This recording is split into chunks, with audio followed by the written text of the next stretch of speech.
Deux poids, deux mesures.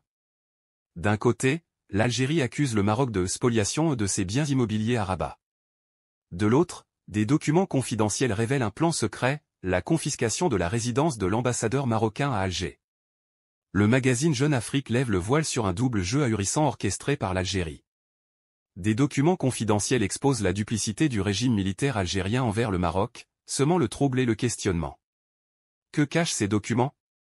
L'Algérie, parfaitement au courant de la situation des biens immobiliers de son ambassade à Rabat depuis 2 ans, joue la victime. Des correspondances officielles du consulat général d'Algérie à Casablanca en attestent. Loin de l'hostilité affichée aujourd'hui, les échanges cordiaux entre les diplomaties algériennes et marocaines jusqu'à récemment trahissent un agenda caché. Un éventuel échange de biens immobiliers entre Rabat et Alger était même en discussion.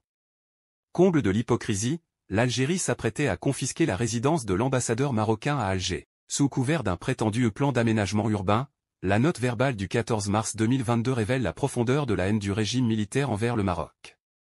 L'Algérie feint d'avoir oublié ses échanges avec le Maroc.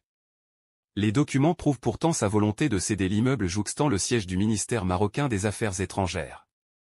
Comme le montre clairement le document joint à cette nouvelle, l'État algérien, par le biais de sa représentation diplomatique au Maroc, a clairement annoncé qu'il évaluait la propriété afin de faire une offre sur le prix de vente. Et dans le même document, il a également annoncé qu'il avait l'intention de libérer le bâtiment et de déménager son contenu une fois que la vente serait finalisée.